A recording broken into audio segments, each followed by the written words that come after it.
ఆంధ్రప్రదేశ్లో ఎన్నికలపైన సీరియస్గా పరిగణలోకి తీసుకుని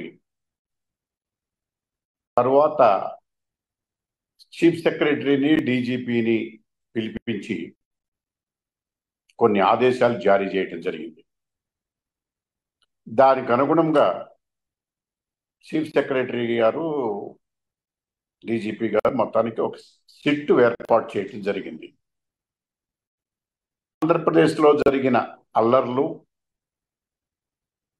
తదనంతర పరిణామాలు, ఎలక్షన్ ముందు, ఎలక్షన్ రోజున, ఎలక్షన్ తరువాత 3 రోజుల్లోనూ జరిగినటువంటి పరిణామాలు, 3 సార్లు ఈ 3 దశల్లో జరిగిన పరిణామాలన్నిటిపైన సిట్టు విచారణ ప్రారంభించింది. విచారణ ప్రారంభించి కొంతమందిని కేసులు వీటి గురించి నిర్ధారించింది. మొత్తం 1370 మంది ఉన్నారని, కేసులు అని ఇన్వాల్వ్ అయ్యారని, కొంతమందికి 41A నోటీస్ ఇచ్చారని, కొంతమందిని అరెస్ట్ చేశారని, కొన్ని ఎఫ్ఐఆర్లలో తక్కువ సెక్షన్లు వేశారని, తర్వాత వీటిపైన విచారణ ప్రారంభించింది. ప్రారంభించిన తర్వాత నిన్న ఒక ప్రెస్ నోట్ రిలీజ్ చేశారు సిట్టు.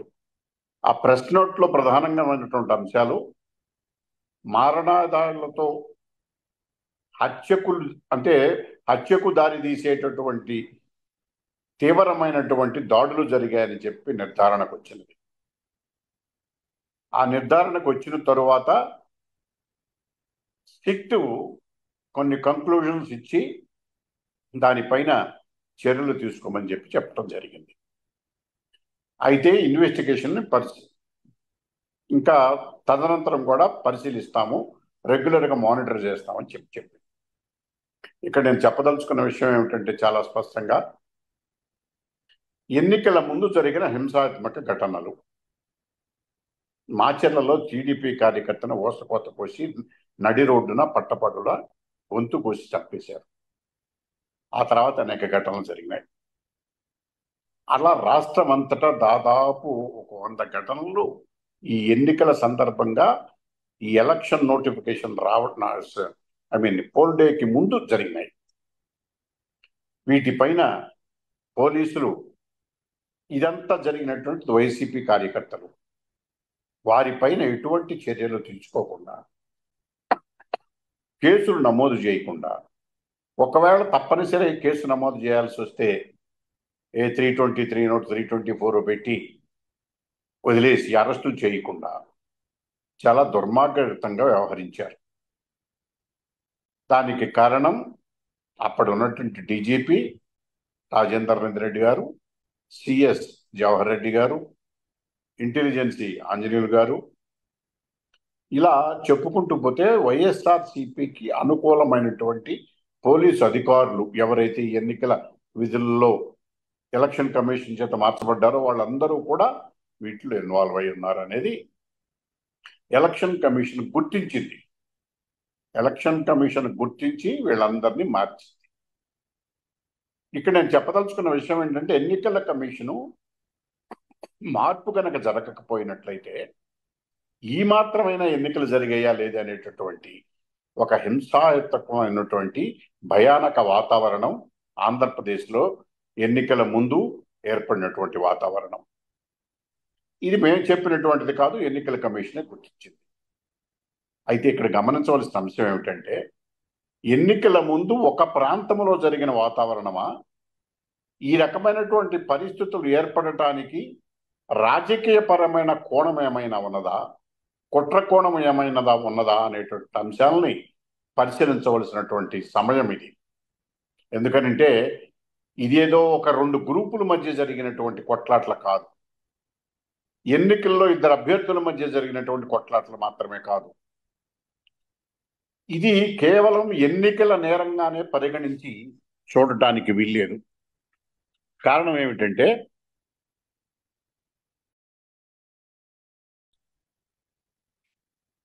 ఈ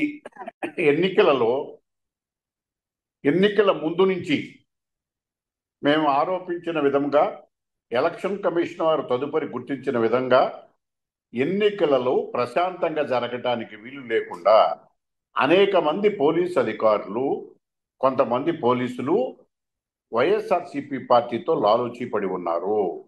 ఆ విధముగానే ఎన్నికలకు ముందుగా ఆఫీసర్లని, వాళ్ళకి కావలసిన ఆఫీసర్ని వాళ్ళు నియమించుకుని ఉన్నారు. దాని ఫలితం వీటన్నిటినీ కూడా చీఫ్ సెక్రటరీ గారు మానిటర్ చేశారు. డీజీపీ గారు పథకాలు వేశారు. మిగతా అధికారులు వాళ్ళ కనుసన్నల్లో ఉండే అధికారులతో పకడ్బందీగా వాళ్ళ వ్యూహాన్ని రచించడం కోసం సిద్ధమయ్యారు. ఇక రాను రాను ఎన్నికల ప్రక్రియ కొనసాగుతున్న ముందుకు వస్తున్న కొద్దీ ప్రధానమంత్రి గారి మీటింగ్ చిలకలూరులో జరిగిన తరువాత, పోలీసుల వైఫల్యం కొట్టొచ్చిన తరువాత, ఎన్నికల కమిషన్ దాన్ని కూడా గుర్తించిన తరువాత, వాళ్ళని ట్రాన్స్ఫర్లు చేసిన తరువాత కూడా పోలీసుల్లో ఎటువంటి మార్పు రాలేదు. రాకపోగా ఎన్నికల అధికారుల విధుల నిర్వహణ కోసం ట్రాన్స్ఫర్ చేసిన అధికారుల ప్లేసుల్లో కొత్త అధికారులను నియమించమంటే చీఫ్ సెక్రటరీ గారు మళ్ళీ వాళ్ళకు సంబంధించిన అధికారులు మాత్రమే పంపించి చేతులు దులిపేసుకున్నారు. మళ్ళీ వాళ్ళు నియమించబడ్డారు. కొంతమంది మంత్రులు, వారి ముఖ్యమంత్రి గారి సలహాదారులు వాళ్ళు చెబుతున్నది ఏమిటంటే, ఎక్కడైతే పోలీసు అధికారులు మార్చారో అక్కడ గొడవలైనవి అని. అంటే దీన్ని బట్టి అర్థమవుతున్నది ఏంటంటే, మేము అందరు అధికారులు ఉంటే అసలు గొడవలు కూడా బయటికి రాకుండా మేము ఎన్నికలు నిర్వహించేవాళ్ళం. ఈ అధికారులను మార్చినందువల్ల గొడవలు బయటకు వచ్చినాయి. ఇది కూడా మార్చకుండా ఉంటే బాగుండేది అనేటటువంటిది వాళ్ళ ఆలోచన. అది ఒక భాగం. రెండో భాగం, ఎన్నికలలో ముఖ్యమంత్రి గారి సలహాదారులు, మంత్రులు, ముఖ్యమంత్రి గారితో సహా చీఫ్ సెక్రటరీ గారు, ఇంటెలిజెన్స్ డీజీ గారు, అలాగే డీజీపీ గారు వీళ్ళందరూ కలిసి ఒక వ్యూహరచన చేశారు. ఆ వ్యూహరచన ఏమిటంటే, ఎన్నికల దగ్గరికి వచ్చినప్పుడు ప్రధానమంత్రి గారు, కేంద్ర హోంమంత్రి గారు వీళ్ళందరూ కూడా ఎన్నికల ప్రచార కార్యక్రమంలో పాల్గొని, లక్షణ మంత్రి గారు ప్రచార కార్యక్రమాల్లో పాల్గొని రాష్ట్ర ప్రభుత్వం యొక్క అవినీతిని, ఇతర విషయాలని అన్నింటినీ ఎండగట్టారు. ప్రజల నుంచి అనూహ్యమైన స్పందన వచ్చింది. ఈ స్పందన చూసిన తరువాత వాళ్ళందరూ కూడా ఈ ఎన్నికలలో ఇక మనం గెలవలేము కనుక ఏదో ఒక రకమైన పథకం, వ్యూహరచన చెయ్యాలి అనే ఆలోచనకి అధికార పార్టీ యంత్రాంగం అంతా వచ్చింది. అధికార పార్టీ యంత్రాంగం యొక్క ఆలోచనలకు అధికారులు, కొంతమంది పోలీసులు, కొంతమంది అధికారులు సై అన్నారు. దాని ఫలితమే ఎన్నికల ముందు హింసాత్మక ఘటనలు, దాని ఫలితమే పోలింగ్ రోజున జరిగిన హింసాత్మక ఘటనలు, దాని ఫలితమే ఎన్నికల తరువాత కూడా వెంటనే మరుసటి రోజు నుంచి కూడా అనేక ప్రాంతాల్లో జరిగినటువంటి ఘటనలు. దాదాపు ఒక్క మాచర్ల నియోజకవర్గంలోనే 74 మంది తెలుగుదేశం వ్యక్తులను గాయపరచడం జరిగింది. తీవ్రమైన గాయాలు, ఒక్కొక్కరికి 10-12 కుట్లు పడినాయి. ఇదంతా కాకతాళీయంగా జరిగినటువంటిది కాదు. ఒక కుట్ర ప్రకారం, ఒక రాజకీయ పరమైనటువంటి కుట్రలో భాగంగా ఎన్నికలు సజావుగా జరగకుండా, ప్రశాంతమైన వాతావరణంలో ఓట్లు ఎక్సర్సైజ్ చేయడానికి పౌరులకు అవకాశం లేకుండా, ఫ్రీ అండ్ ఫెయిర్ ఎలక్షన్ జరగకుండా ఒక గందరగోళాన్ని సృష్టించి, ఆ గందరగోళంలో దొడ్డిదారిన మేము అధికారంలోకి రావాలని చెప్పి వైఎస్ఆర్సీపీ పార్టీ ప్రయత్నించటం, దానికి కొంతమంది పోలీసులు, కొంతమంది అధికారులు సహకరించటం వల్ల ఒక ప్లాన్ చేసుకోవటం జరిగింది. ఎందుకంటే గతంలో వీళ్ళకి అనుభవం ఉన్నది. పంచాయతీ ఎలక్షన్లో ఏ రకంగా అయితే దౌర్జన్యాలు చేసి నామినేషన్లు కూడా లాగేసుకుని వన్ సైడెడ్ ఎలక్షన్ జరుపుకున్నారో, అదే రకంగా జనరల్ ఎలక్షన్ కూడా జరపాలనేటటువంటి వ్యూహ రచన ఇది వైఎస్ఆర్సీపీ పార్టీ. దీనిలో రాజకీయపరమైనటువంటి వ్యక్తులు, మంత్రులు కానీ, ముఖ్యమంత్రి కానీ, సలహాదారులు కానీ ఇన్వాల్వ్ అయి ఉన్నారు.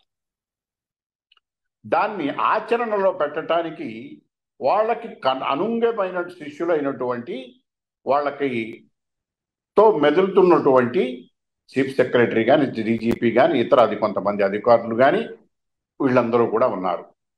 వీళ్ళందరూ కలిసి పకడ్బందమైన వ్యూహాన్ని రచించారు.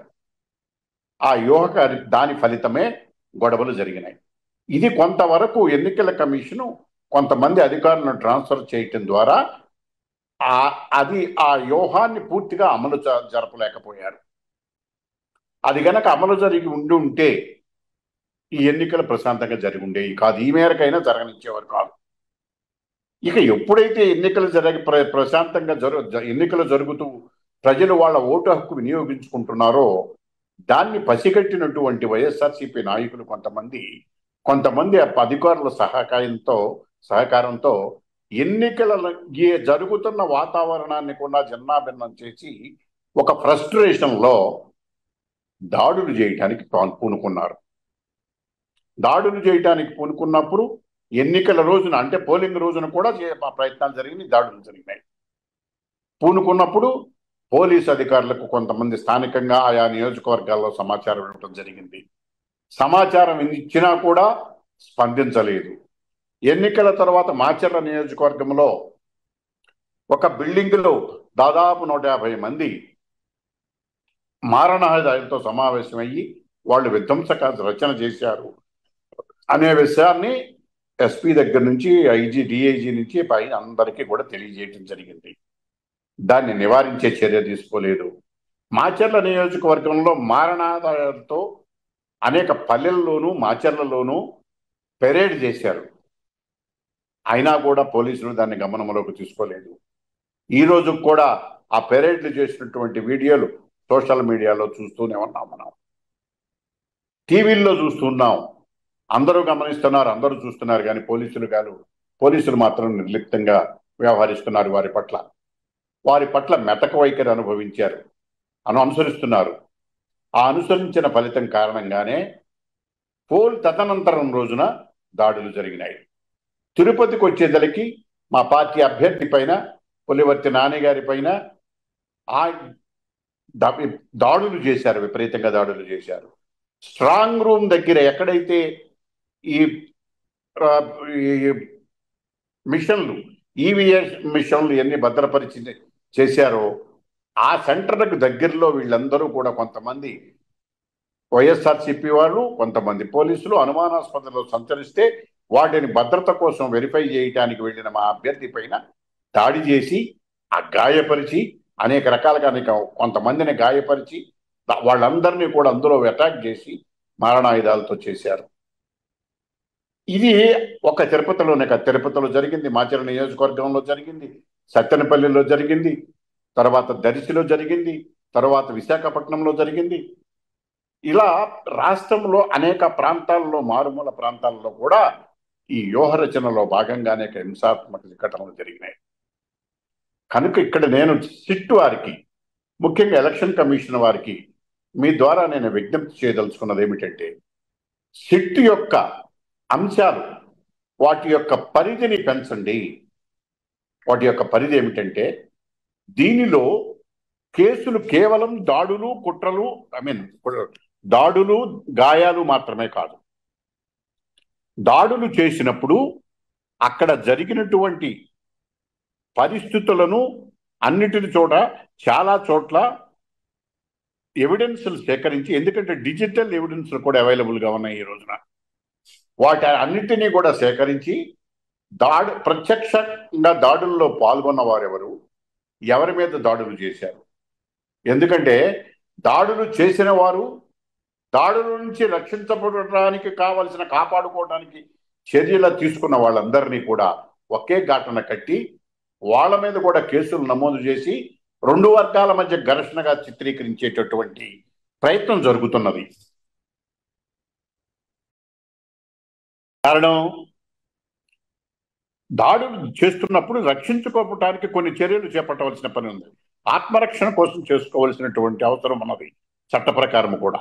అలాంటి చేసిన వారిని వీళ్ళని కూడా ఒకే ఘటన కట్టేసి ఇద్దరిని కూడా ముద్దాయిలుగా చూపించేసి ఇద్దరు 2 గ్రూపుల మధ్య ఘర్షణలో జరిగిందనేటటువంటి వాతావరణాన్ని కల్పించడానికి కొంతమంది అధికారులు, పోలీసు అధికారులు ప్రయత్నం చేస్తున్నట్టుగా ఈ వాతావరణం కనపడుతూ ఉన్నది. ఎందుకంటే సిట్టు కూడా పూర్తి సమాచారం లేదు. దాదాపు 1130 మంది, 1370 మంది పాల్గొన్న తర్వాత వాళ్ళలో సాక్షులు ఉన్నారు, కొన్ని వేల మంది సాక్షులు ఉన్నారు. వాళ్ళందరినీ విచారించవలసి ఉన్నది. డిజిటల్ ఎవిడెన్స్ ఉంది, విచారించవలసి ఉన్నది. వీటికి మించినటువంటిది చేయవలసిన పని ఏమిటంటే అసలు ఈ దాడులు జరగడానికి కారకులు ఎవరు అనే విషయాన్ని సిట్ చాలా స్పష్టంగా విచారించవలసినటువంటి అవసరం ఉన్నది.